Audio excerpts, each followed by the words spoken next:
Bom dia a todas e todos. Eu agradeço o convite para vir a essa comissão debater esse tema que tem suscitado muita polêmica de lado a lado, não só no nosso país, mas a Venezuela está, de certa maneira, no centro do furacão do debate das relações internacionais. Devo dizer o seguinte, a Venezuela é um país da América do Sul que vive uma gravíssima crise econômica.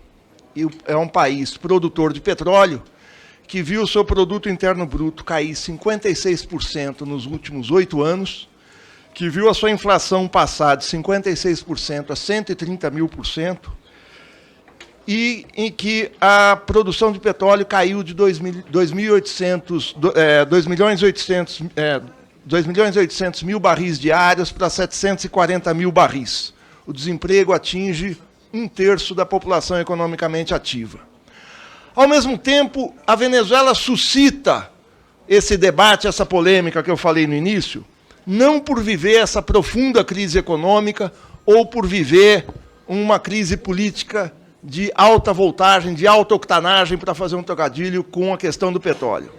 A Venezuela vive essa crise por ter as maiores reservas mundiais de petróleo. A Venezuela é incontestavelmente a maior reserva energética do planeta. A Venezuela tem 300 bilhões de barris nas suas reservas, à frente da Arábia Saudita, que tem 263 bilhões, à frente do Canadá, que tem 173 bilhões, à frente do Irã, com 157, à frente do Iraque, com 143. O Brasil, com o pré-sal, possui uma reserva importante, mas que nem de longe chega ao que é a reserva venezuelana. O Brasil tem 12 vezes menos a quantidade de petróleo que tem o nosso vizinho do norte. O Brasil tem 20 bilhões de barris com pré-sal incluído. Esse é o real problema da polêmica com a Venezuela. Existem outros países do mundo com crises profundas. Existem países da África com crise profunda.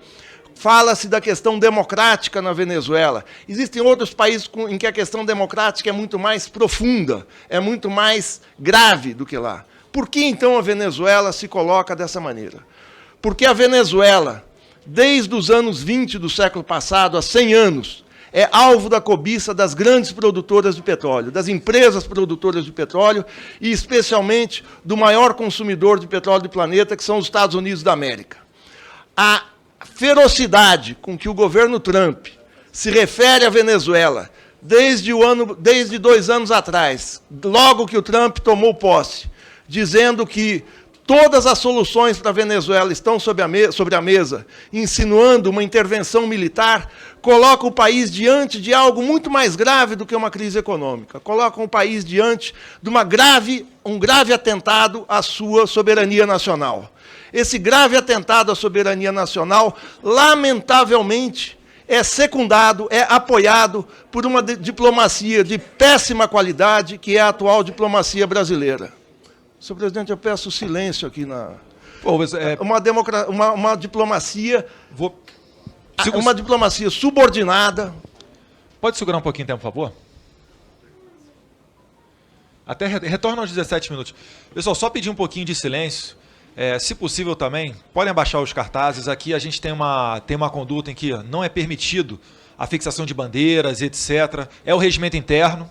Vocês sabem que eu tenho a minha opinião, mas eu peço aos senhores para que não repita isso e que mantenham silêncio durante a fala dos oradores, porque senão esse presidente ele vai recompor o tempo do palestrante. Pode retornar dos 17 minutos, estava em 16 e 20 alguma coisa. Professor, por favor. A Venezuela vive esse problema, vive uma grave crise humanitária. Nós temos aí cerca de 4 milhões de venezuelanos, pouco mais de 10% da população saiu no país nos últimos 10 anos, mas a gente tem que olhar para o mundo em que a gente vive. O drama humanitário de migrações, não vou nem falar da África para a Europa, mas da América Central para os Estados Unidos, é enorme. Na Colômbia, nós temos, em 2017, os últimos dados que eu consegui coletar, 2.700.000 colombianos vivendo fora da Colômbia, fruto da guerra civil existente no país. Em 9 anos, 10.700.000 habitantes de Honduras, Guatemala e El Salvador migraram para os Estados Unidos, saíram dos seus países por conta das condições de miséria, por conta da grave crise econômica existente nesse país. Mesmo nos Estados Unidos, vocês acompanham pela televisão, que não é nenhuma televisão bolivariana, o drama dos imigrantes que são encarcerados na fronteira é algo socialmente extremamente grave. Então, não vamos... Fome existe aqui no Brasil, voltou a existir aqui no Brasil a partir do ano passado. Então, não vamos falar de fome na Venezuela, porque fome existe em vários lugares do mundo. Por favor. Gente... Por favor, gente. A Venezuela viveu uma bonança petroleira quando, em 2007, o petróleo atingiu, em julho daquele ano, seu pico mais alto, $148 o barril. Foi capa da revista Economist. O petróleo viveu uma oscilação internacional em 2014, com a baixa dos preços, o valor chegou abaixo de $30 o barril. Essa é a razão principal da crise venezuelana, que nem situação nem oposição conseguiriam resolver. Por quê? Porque 97% das exportações do país são constituídas por petróleo.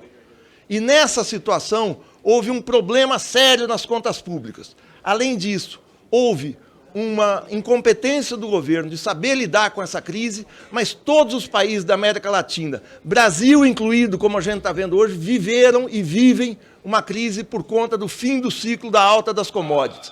Argentina, Brasil, Colômbia, Peru, todos os países da periferia do mundo vivem uma crise desse tipo. A crise da Venezuela se acentua por conta de uma oposição que tentou, de todas as maneiras, desde 2002, em várias oportunidades, perpetrar um golpe de Estado. A gente assistiu, há 2 anos, tentativa de bombardear prédios públicos de helicóptero.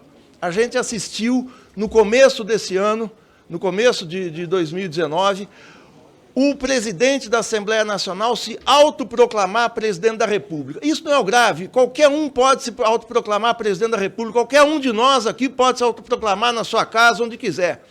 O problema é que esse autoproclamado presidente da República incitou, provocou uma tentativa de invasão externa da Venezuela por parte dos Estados Unidos no dia 23 de fevereiro.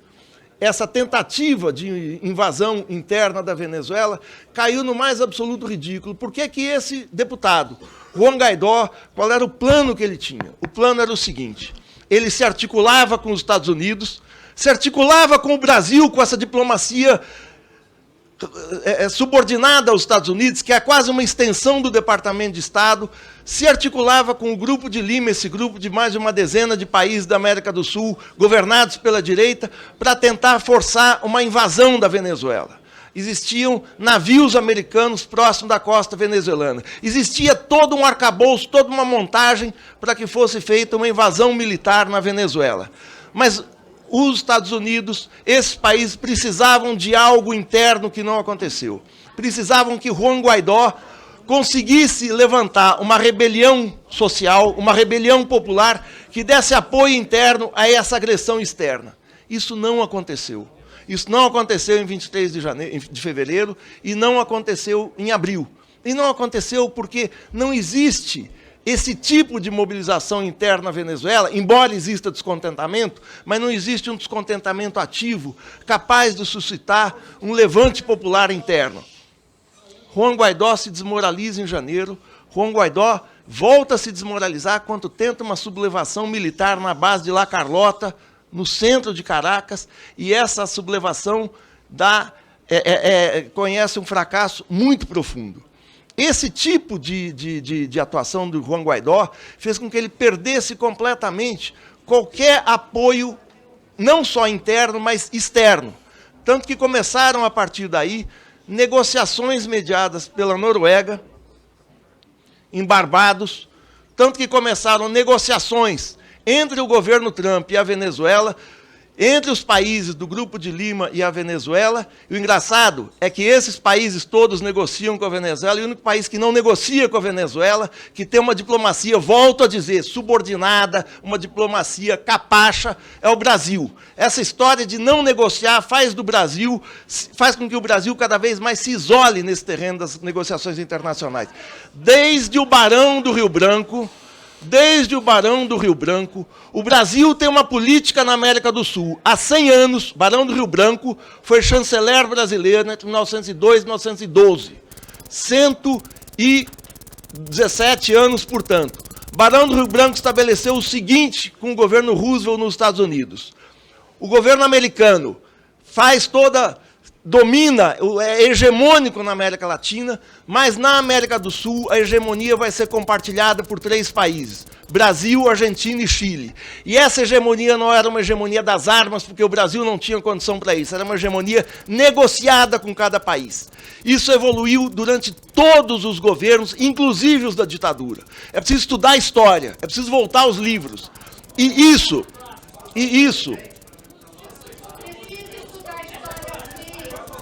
é preciso. Alguns precisam se alfabetizar. Professor Gilberto. Retorna. Meus caros, a gente está aqui para ouvir 2 lados. Deixa eu bater um papinho com vocês. A gente está aqui para ouvir 2 lados. Se fosse para ouvir um lado só, eu não traria pessoas do outro lado. Então vamos, por favor, cada um aqui tem a sua opinião. Tem gente que é a favor, tem gente que é contrário, tem gente que concorda, tem gente que não concorda. Mas se nós continuarmos a toda hora a interromper o orador, a gente está dando direito para que façam os mesmos quando forem falar aqueles que os senhores gostam. Então só segurar um pouquinho o ímpeto. Eu sei que é difícil, o debate é acalorado, mas para dar oportunidade para o senhor falar. Mais uma vez eu estou dando aqui mais 30 segundos a ele para que recomponha o tempo dele, para que ele termine a sua conclusão. Ainda tem mais 14 minutos, por favor, pode retornar. O que é preciso dizer é o seguinte: o Brasil sempre teve uma postura, não só na América Latina, mas no mundo, de negociação. Essa negociação com a América do Sul começa lá atrás com o Barão do Rio Branco, com o Pacto ABC, Pacto Argentina, Brasil e Chile, passa por vários governos, passa pela ditadura militar e conhece uma aproximação maior a partir do governo Geisel em 1978, nas negociações no terreno da Amazônia, aqui na América do Sul. E isso se acentua no governo Fernando Henrique Cardoso e no governo Lula e Dilma. Podem dizer, mas Lula e Dilma são bolivarianos. Não são. Isso aí a gente precisa pegar, mas a questão essencial é que a negociação diplomática precede qualquer tipo de rompimento. Quando você rompe, você não só rompe o diálogo, mas rompe a troca de informações, rompe a possibilidade não só de fazer cooperação, mas inclusive de ser mais eficiente quando você quer isolar um país. Essa é a questão básica. Quando você rompe, você perde as condições políticas e morais de fazer qualquer tipo de relação. Essa é a gravidade da situação atual. Nós tivemos a inclusão da Venezuela no Mercosul, e quem está aqui nessa casa sabe muito bem que essa negociação começa em 2007, se conclui com a entrada da Venezuela no Mercosul em 2012, por pressão, não é de uma oposição de esquerda, não é da Venezuela, não é de nenhum bolivariano, por pressão de algumas associações empresariais, inclusive com a Federação das Indústrias do Estado de São Paulo, que via na Venezuela um grande cliente para produtos industrializados brasileiros, e o relator da entrada da Venezuela no Mercosul nesta casa foi o deputado Paulo Salim Maluf, que ninguém aqui pode acusar de ser bolivariano. Por que isso? Porque a Venezuela sempre apresentou, no comércio com o Brasil, sempre nos deu um saldo comercial muito grande. A gente importava derivados de petróleo, alguns derivados da Venezuela, e sempre vendemos lâmpadas, frango sadia, talheres Tramontina, automóveis e uma série de produtos industrializados. O saldo comercial com a Venezuela em 2008 foi de 4 bilhões e 600 milhões de dólares. Naquele ano foi o mais alto saldo do comércio internacional brasileiro. Esse saldo é que despertou o interesse do empresariado brasileiro em ter a Venezuela no Mercosul para facilitar essas transações bilaterais. Então a gente precisa olhar para as relações internacionais com um olhar pragmático, com olhar, nós vamos nos aproximar de quem quer comprar da gente e com quem a gente pode vender, para quem vai vender produtos que nos interessam e para quem a gente possa ter saldo comercial. O saldo comercial com a Venezuela foi caindo com a crise do país, mas foi também caindo por conta do afastamento do Brasil com esse país, que fez com que os produtos chineses ocupassem a Venezuela. Se a Venezuela voltar a crescer hoje, não são os produtos brasileiros que vão se beneficiar, são os produtos chineses que entraram lá, e a China age pragmaticamente com todos os países do mundo. A China não age olhando no olho no reloginho ideológico, a China age com o olho no mercado, que é isso que as pessoas precisam ver. Relações internacionais são o terreno da prática, da coisa concreta, da compra e da venda e das boas relações políticas que você pode fazer com qualquer país. O afastamento da Venezuela do Mercosul, a expulsão virtual se deu a partir do golpe de 2016, quando o chanceler José Serra já deu o seu primeiro afastamento da Venezuela, para a Venezuela ter, junto com outros países da América Latina, protestado contra o golpe no Brasil, e se concretiza com o chanceler Aloysio Nunes Ferreira. Por mais críticas que eu tenho a Aloysio Nunes Ferreira, em momento algum eu posso colocá-lo no mesmo balaio, no mesmo conjunto, do que o chanceler Ernesto Araújo, que já é chamado por aí de ministro das alucinações internacionais, porque ele não se rege por esse pragmatismo, ele não se rege por essas questões concretas, ele se rege com um olho em Washington, fazendo do nosso país algo que nunca foi, eu falo aqui, nunca foi, um anexo do Departamento de Estado. Nem mesmo depois do Barão do Rio Branco, nós não tivemos uma diplomacia, a não ser no Castelo Branco, a não ser no Dutra, nem mesmo no tempo do Império. A gente teve um chanceler que nos encheu de vergonha, que era o Barão de Penedo, em 1860, 70, cuja única ação altiva era protestar pelo fato da Inglaterra querer proibir o tráfico escravo atlântico. Senhor presidente, general Girão.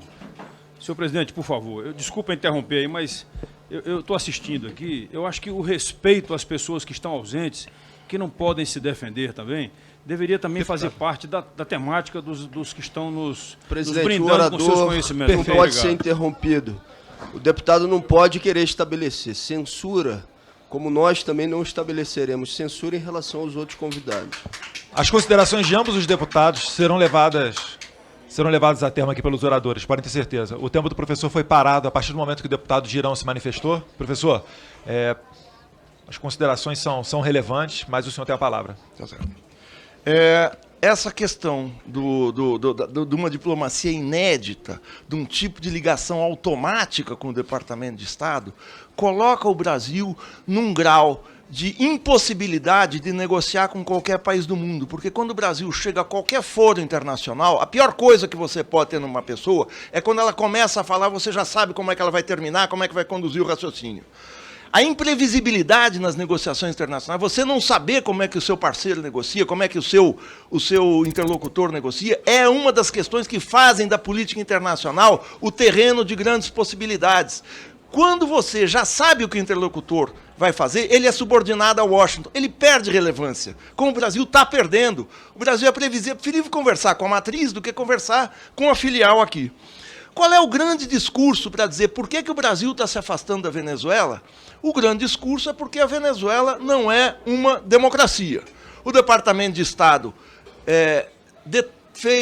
começou um discurso há 3 anos atrás, dizendo, ainda no governo Obama, dizendo que a Venezuela era uma ditadura. A partir daí, todas as redações de jornais nos Estados Unidos passaram a colocar como ditadura. A partir daí, toda a imprensa brasileira ficou colocando Maduro como ditador. Parecia assim uma ordem, não uma ordem unida, porque essa ordem não é unida, mas é o ditado do professor que todos os alunos têm que repetir. A Venezuela é uma ditadura? Eu vou dizer que a Venezuela tem uma democracia com problemas. Agora, eu quero saber qual é o país do mundo que não tem problemas na sua ditadura. A alegação da Venezuela é que a eleição do presidente Maduro, que é a 22ª, 23ª eleição convocada desde 1998, em que os partidários do ex-presidente Chávez venceram, perderam 2 apenas, em que país do mundo não existem problemas? Vamos pegar o país símbolo para o governo, o atual governo brasileiro, a meta, assim, o símbolo de atração máxima do governo brasileiro, que são os Estados Unidos, maior democracia do mundo. A lei eleitoral americana, por força de arranjos que vêm desde a Guerra Civil Americana para unificar o Estado americano, faz com que as eleições não sejam diretas. Existe uma eleição direta, mas essa eleição direta afere a preferência popular, mas cada estado tem uma legislação, não existe essa história, uma pessoa ou um voto como aqui no Brasil. Nos Estados Unidos, com cada estado tem 2 partidos só que disputam, funciona muito bem. Vamos ver a queda de renda nos Estados Unidos. A democracia nos Estados Unidos fez com que, por exemplo, agora, nas últimas eleições de 2016, o atual presidente Trump tivesse 63 milhões de votos. E a ex-secretária de Estado, Hillary Clinton, tivesse 66 milhões. Pelo voto popular, ela seria vitoriosa. Chega-se no colégio eleitoral, que é baseado na legislação de cada estado, ela teve 66 milhões, teve 227 votos dos delegados. Trump, que teve 63, teve 304 votos. E ele ganhou, invertendo a vontade popular. Que democracia é essa? Ou que democracia é essa na França, por exemplo, agora que a França está na moda, em que a eleição parlamentar francesa, que vai preencher os assentos de deputados na Assembleia Nacional, o voto distrital francês faz a seguinte distorção. O total de votos do partido Em Marcha, do Emmanuel Macron, atual presidente, teve 43% dos votos nas eleições de junho de 17. E ele conquista 53% das cadeiras. Que democracia é essa que você distorce a vontade popular? Então, há distorções na Venezuela e há em outros países. É preciso que, se o Brasil quiser atacar a Venezuela como ditadura, ou os Estados Unidos façam isso, que vejam as distorções dos outros países. Por que o Brasil não se levanta contra a Arábia Saudita ou os Estados Unidos, que é uma ditadura? Aliás, o nome do país é o nome da família Saúde. Aquilo é um feudo, não Saúde. Saúde é uma fazenda, um fazendão de petróleo da família Saúde, em que eles matam um jornalista na embaixada em Istambul e ninguém se levanta contra. É uma ditadura sem partidos, é uma ditadura sanguinária. Por que não se levanta contra o Iêmen, contra o Egito, contra vários outros países do mundo, contra as Filipinas?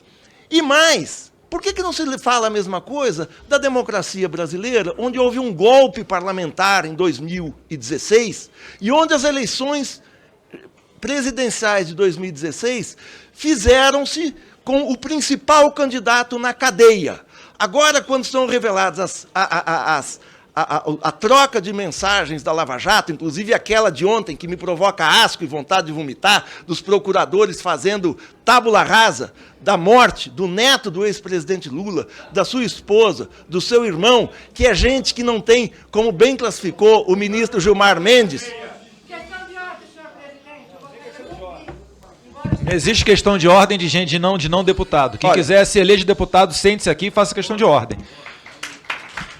Professor, os dois lados, a todo momento eu estou interrompendo, dos dois lados, estou tentando manter uma isenção e garantindo a fala ao professor. Professor, tem a palavra, professor Gilberto. Presidente, eu faço a questão de ordem, então, tem a palavra, assim, corte do deputado Glauber. Faço a questão de ordem, artigo 95. Porque o que foi trazido aqui pela companheira que está tendo a oportunidade de assistir à nossa reunião foi uma tentativa de ouvir o orador, porque, com todo respeito, alguns membros aqui... Mas, deputado Glauber, o presidente já está garantindo, o presidente está garantindo a palavra, existe uma maioria aqui clara e notória que se vê contrária à fala... Não tem problema, inclusive, com manifestações. As manifestações, elas podem ocorrer, ou seja, que a gente possa tratar dessas manifestações. Agora, é importante também que a gente respeite uma cidadã que está aqui dizendo que quer ter a oportunidade de ouvir. Todos estão sendo respeitados. É só isso. Todos estão sendo respeitados. Então, que a gente possa ouvir o Deputado professor, Glauber. que os demais que estejam aqui presentes nessa comissão também se manifestem e que a gente tenha respeito por uma cidadã brasileira que veio aqui e quer ouvi-lo como quer ouvir ao conjunto dos convidados que estão na mesa. Tem nada a ver o artigo 95. Considera-se questão de ordem toda a dúvida sobre a interpretação de regimento, a sua prática exclusiva Vossa relacionada... Excelência, então, não conhece o regimento interno. Está indeferida a sua questão de ordem. A sua questão de ordem está indeferida. Professor Gilberto, tem a palavra, vamos retomar a audiência. Professor Gilberto, tem a palavra. Vossa Excelência tem a palavra. Professor Gilberto, o professor tem a palavra, por favor. Retome-se o tempo dele. Brasil, que foi feita com o principal candidato fora das pesquisas, por uma fraude judicial. O ministro Gilmar Mendes bem chamou ontem, entre aspas, não sou eu que estou falando, gente ordinária da República de Curitiba. Gente ordinária, essa ele. Para fazer genocida, vamos pegar os dados de assassinatos no Rio de Janeiro, 881 mortos pela Polícia Militar só no primeiro semestre. Então, vamos colocar as palavras junto com as coisas. Para finalizar, que o meu tempo vai se encerrar agora, eu quero dizer que a Venezuela vive extremas dificuldades. Ninguém aqui quer passar o pano, como se diz por aí, na situação venezuelana, que é extremamente grave. Essa situação interna da Venezuela vai ser resolvida pelos venezuelanos sem ingerência externa. E eu digo, o debate sobre Venezuela é um debate sobre democracia, mas democracia em todos os países, mas é especialmente um debate sobre soberania nacional. Algo que muitas vezes esse governo aqui não coloca dessa maneira, porque chama aqui para o nosso país o secretário de Comércio dos Estados Unidos, Wilbur Ross, esteve aqui há 3 semanas para negociar com o governo brasileiro não só um assinte para a gente, que é a entrada de empreiteiras estrangeiras aqui no Brasil, na área não só de petróleo, mas de construção civil, depois da devastação que foi feita no setor de construção civil, mas chamar o governo empresariado brasileiro para o pós-Maduro, para reconstruir a Venezuela com as empresas americanas Halliburton e outras, que fizeram a mesma política no Iraque, que destruíram o Iraque, que fizeram do Iraque um modelo de arrasamento de um país e foram para lá como abutres para ganhar e lucrar dinheiro com o petróleo iraquiano, com as riquezas do subsolo iraquiano. É isso que eles querem na Venezuela. O governo Maduro tem 1000 defeitos. Eu sou o primeiro a falar deles. Mas não tem um defeito, que é o seguinte: não entrega as suas riquezas nacionais como está sendo entregue o pré-sal, como foi entregue está sendo entregue a base de Alcântara, como aconteceu aqui nessa comissão semana passada, como se entregou a Embraer, como está se vivendo nesse país uma desnacionalização que nunca houve, nem mesmo no governo Fernando Henrique. É aquela coisa, vamos privatizar uma por semana, vamos entregar uma por semana. Esse país não pode ser exemplo e falar alto da Venezuela, falar alto em relação à Venezuela, porque não tem moral para isso. Por último, dizer o seguinte: na semana, há alguns dias, o governo americano, o governo Trump, voltou a negociar com a Venezuela, mediado pela Noruega. A Venezuela tinha saído das negociações porque o cerco econômico está estrangulando o país, o cerco econômico patrocinado pelos Estados Unidos. Os Estados Unidos, vendo que Guaidó não é interlocutor, que eles precisam de um interlocutor, voltou a negociar diretamente com o governo venezuelano. O único país que não negocia com a Venezuela, lamentavelmente, é o Brasil. Por isso eu digo, essa diplomacia não nos serve, essa política exterior não nos serve, e essa política exterior pode se agravar dependendo do indicado na embaixada brasileira em Washington. Muito obrigado a todos.